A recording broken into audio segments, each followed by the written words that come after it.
Oh, really? It promises that if you're good, you'll be successful? No.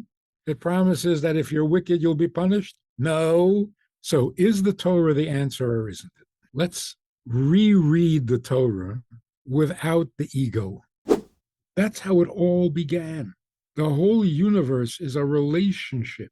God is looking for someone to be with, because that was the only thing missing in his otherwise perfect eternal existence. So the whole notion of a relationship is a divine concept. So why do we need relationship? Why do we need someone? Why do we need each other? Aren't we better off without each other? God says it is not good to be alone. Really? I always hear people say, leave me alone. It's not good to be alone. I mean, if you're not capable, if you can't fry an egg or parallel park, yeah, then you need someone to help you. But that's not what God is saying. God is saying it's not good to be alone. Not that it's difficult. If you are capable, aren't you better off alone with no one to bother you, no one to interfere with your daily schedule? If You're you even making it sound pretty good here. yeah, Yeah, it's pretty good. there is a great benefit to being alone. Just me, leave me alone. On the other hand, there's nothing good about it. All goodness begins when there are two people, just like all problems begin when there are two people. So we should say that to single people when they say they don't want to get married. What's good about it? I don't need anyone. I'm fine by myself. Okay. What's good about that? Where's the goodness? Goodness begins when there's another person who isn't you. Now, how are you going to handle that? That is going to determine whether you're good or bad, how you treat another person. So, really, I think if I had to rethink the article, I would focus on this. Tell me why I'm here, or we have nothing more to talk about. So, here's another way of putting the same very fundamental question. I'm worried about my happiness, my health, my future, my past, my guilt, my successes. None of that is necessary. Had I never been born, there would be nothing wrong. Nothing. If I didn't exist, it would be just as good, maybe a little better than when I do exist. The question why that everyone is so afraid of, why did God create the world, means why am I here? I don't need this. And I'm not depressed. Don't call 9/11 yet. I'm not depressed. I'm not suicidal. I'm just making an observation. My living or not living makes absolutely no difference. So why? And if my existence or life doesn't make a difference, how do I get so sanctimonious about my rights and my privileges and my needs? Let's take it a step further. Intelligence is not enough. In other words, intention is more than intelligent. You build a car, obviously you're intelligent. But what motivated you? Why build a car? That's not a question of intelligence. It's a question of intention. What is your intention? What are you after? What do you want? You're very smart and you're very capable, but what do you want? Why are you being so smart? What are you doing? You have the biggest geniuses in the world. Why? What do you want? Elon Musk wants to settle the Mars. Brilliant, brilliant. Why? Why? What motivates you? So the question is not, is there an intelligent designer? That is so obvious. When there's intelligence, so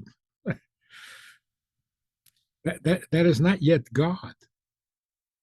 There, you could attribute intelligence to a subatomic particle, to Right. a DNA molecule.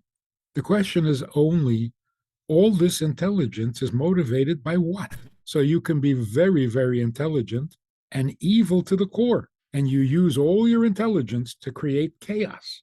Or you can be motivated by goodness and you use all your brilliance to create order.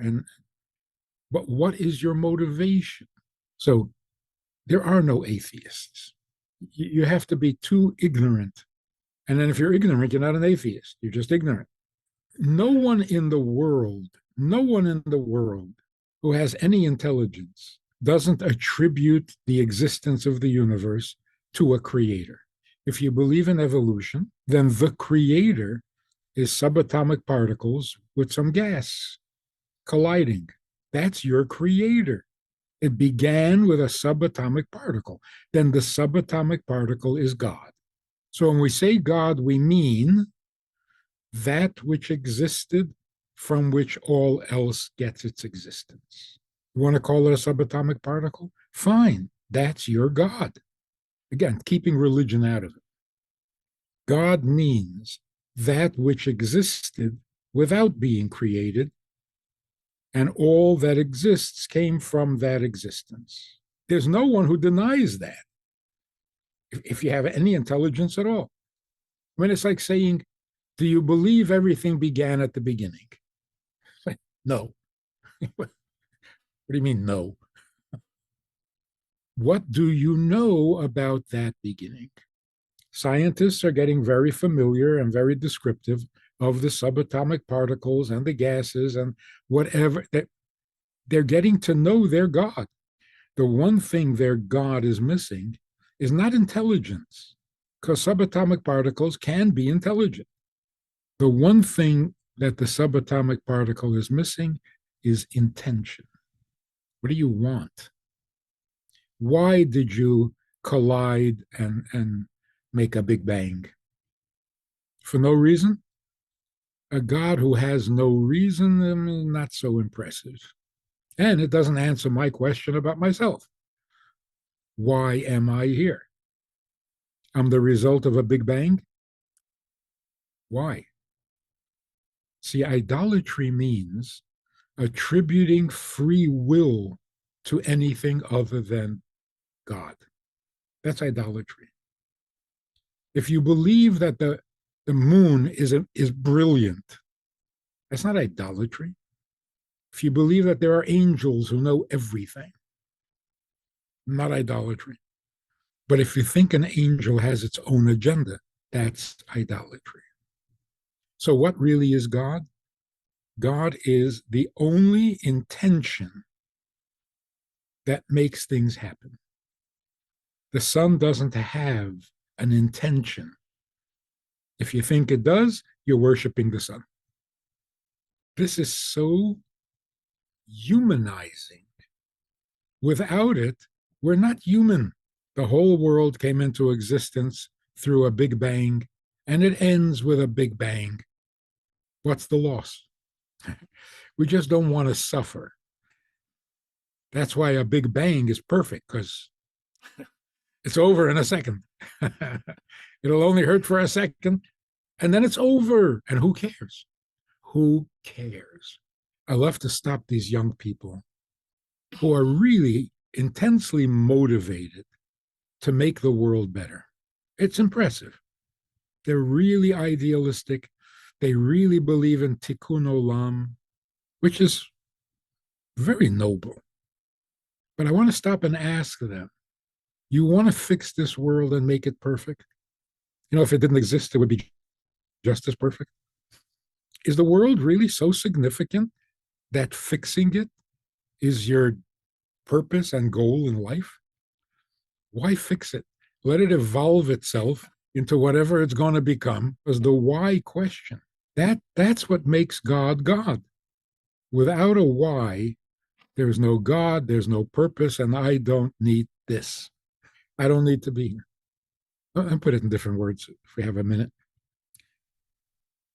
For all of history, as far as we know, what motivated people? The fear of dying. You got to do that. You're going to die. Oh, okay. Why did we take up farming? Why? Because otherwise we're going to die. So a father wakes his kid up in early morning. Come on, we got to get up. It's late. Got to get the plowing in. We got to get milk the cow. And the kid says, why do we have to do that? The father says, because if we don't, the winter is coming and we're going to die. Everything we've done Everything is because we don't want to die. It has taken us very far, but I think we've hit the dead end. How does this work? You better get a job and you better have money and you better pay your bills. Otherwise, you're going to die. Well, first of all, it's not true. I'll go on welfare. Right. I'm not going to die. The imminence of death is no longer a good motivation. A kid has to go to kindergarten, catch the school bus, graduate high school, get into a good college, get a good job, make a good living, pay the mortgage. Otherwise, I'm going to die. It's sounding ridiculous. What is happening, and I think this is like a pre-Mashiach development, death is no longer motivation. Like telling teenagers to stay away from drugs. Why? It'll kill you. Yeah. What's your point? It doesn't work anymore. Don't do that. You might die. And it's really death is not what it used to be. And it makes sense. It makes sense. Look, you have to live because otherwise you won't. Right? Like, what are you saying? You have to live. Why? Why? You want to be dead? It doesn't make sense to live in order not to die. So today, people are asking the question that is long overdue. Not why is there suffering in the world? Why is there a world? Who needs this? Which leads us to another fascinating conclusion. For all of time, people were told by their teachers, by their preachers, by their parents, you'll never make it by yourself. You can't make it by yourself. You're weak, you're stupid, you're careless, you're fragile, you're dependent. I mean, it just goes on and on and on. And you're born in sin, so you're damned anyway. You need help. Everyone tells you this. The doctor tells you you're not going to make it. The psychiatrist tells you you have more needs than you imagine. And religion tells you that your needs don't end when you die. This is depressing. Having needs is depressing. And we've been misled. We thought it's depressing when your needs are not fulfilled. So we've been trying desperately to fulfill our needs, and it's not working. We're not any happier now with all the psychology in the world. We just have words for our misery. Oh, that's why I'm miserable. I have a personality disorder. Maybe, and this is very exciting, maybe human beings are not needy.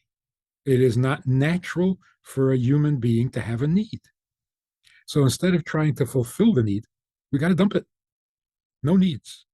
A young boy goes off to yeshiva overseas. He comes to the dean the day he arrives, walks into the office. He says to the mashpia, to the dean of the yeshiva, I need to call my mother. Which phone can I use? This is years ago. The dean says, I need.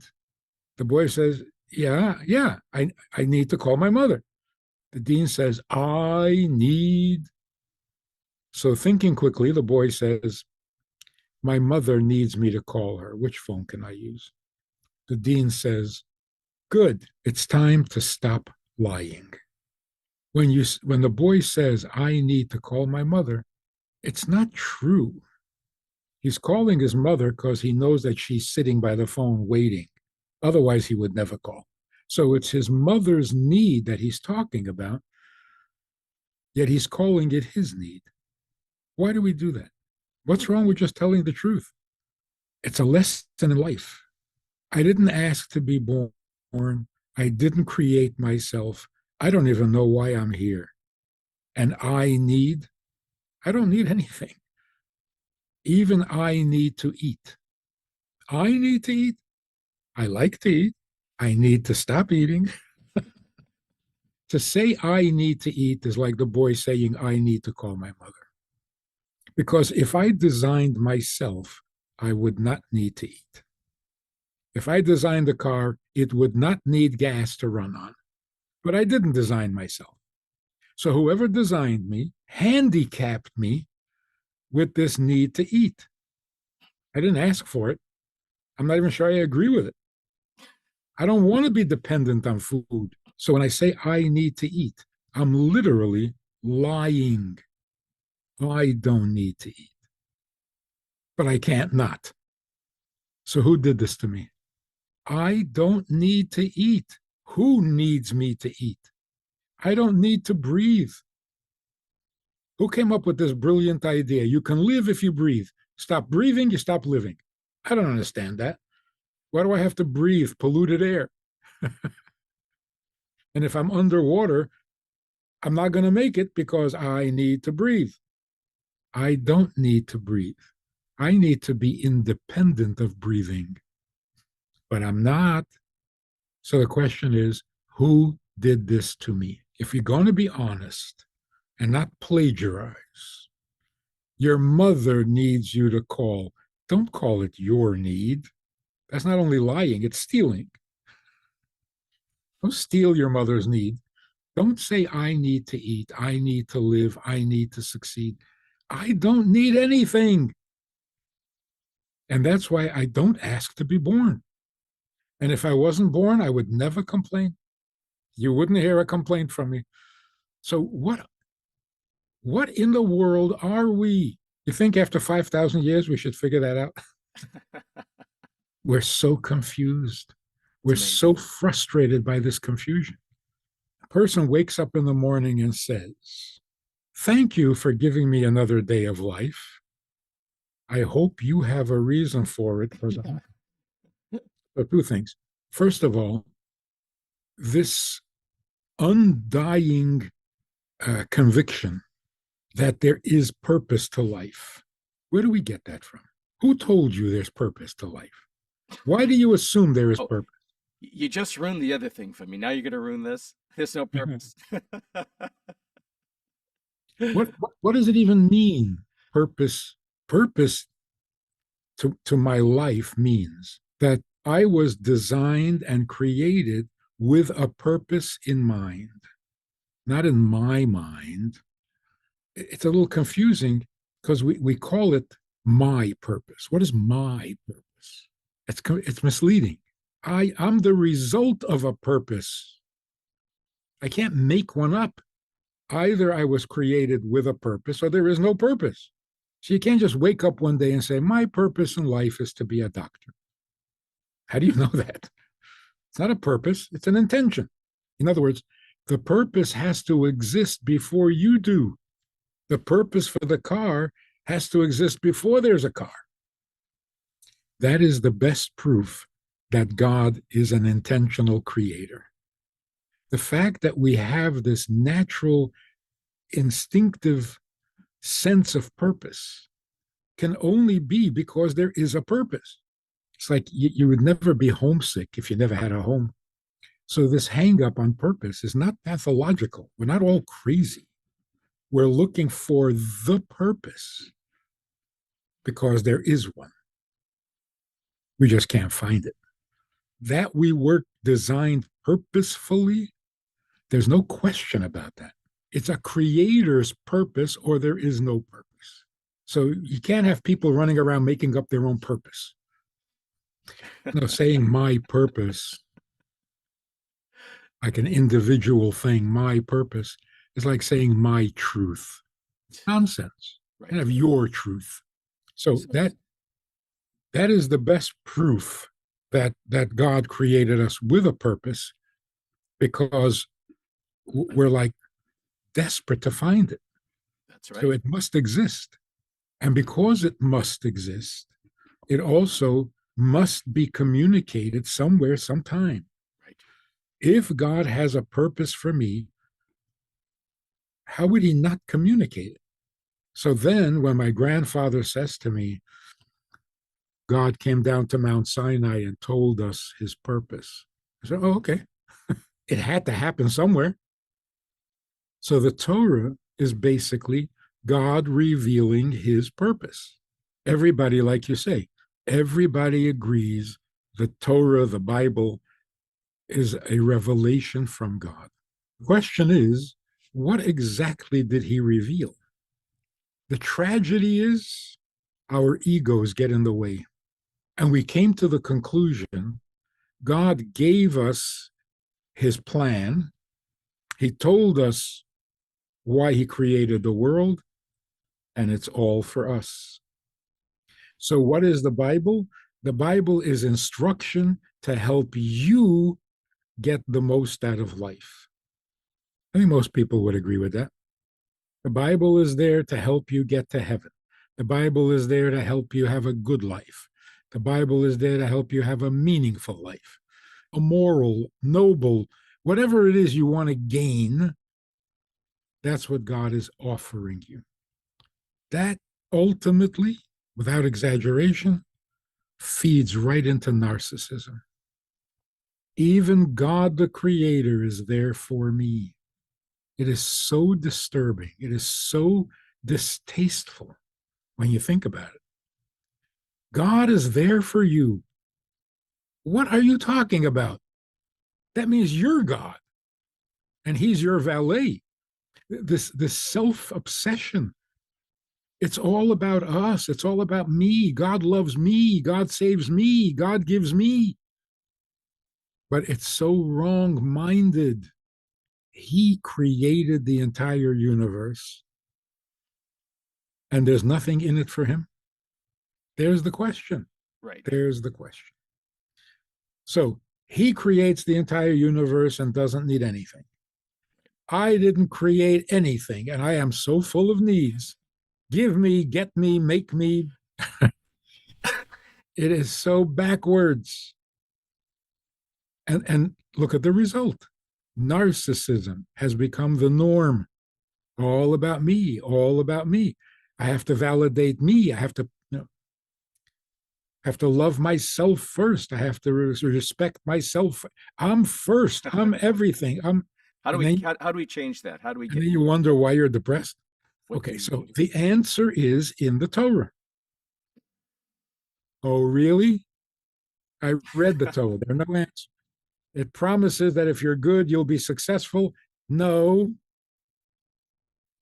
It promises that if you're wicked, you'll be punished. No. So is the Torah the answer or isn't it? Let's reread the Torah without the ego. In the beginning, God created heaven and earth. How did it become about me? Just that line alone should make us sane. God created heaven and earth. What does that have to do with me? God created heaven and earth, obviously. It's his project. It's his purpose. It's his plan. It's his need. No, he doesn't need it. Already, you're making me crazy. The perfect ultimate being created the world, and he doesn't need it. I give up. I mean, but the Torah is trying to tell us something, Yeah. And that we should understand. Otherwise, God is a very poor communicator. He's trying to tell us something, but nobody understands what he's saying. Right. That is the whole So answer. the whole answer, it's all about him. Okay. So here's the punchline. Get up off your knees and stop begging God for stuff. It's a horrible thing religion did to us. Stop begging. It's so depressing. God needs his world to be the way he intended it to be. And the only way that can happen is if the creatures of the world voluntarily give him his kind of world. We are here to serve him. Without getting into the explanation, just as an analogy, you get married because you're needy? No. And yet you need to get married. Right? You need someone else in your life, but that's not a weakness and it's not selfish. It's the opposite. So God needs nothing, but he is romantic. So being alone is not acceptable. So does he need us? Absolutely, infinitely. Because of a weakness? No, because of romance. Actually, humility. I'm not enough. By myself, with you, I'm fine. That's so humble. Point of it is, we could cure 90% of all sadness and depression in the world. If you enjoyed this conversation or this topic, and you're looking for more information, or you want to hear it again from another angle, there's a way to do that. And that is in this book. It's all there. Order it from Amazon. You can read it, reread it, and share it. These ideas, these messages, this approach to life, this approach to Torah, to meaning, and to morals is vital for the world today. And we need to get this message out to the entire world. It is universal, it's essential, it's indispensable. To support this effort, if you want to be a partner in this crime, check out the link and make a donation. It really helps a lot. And thank you in advance.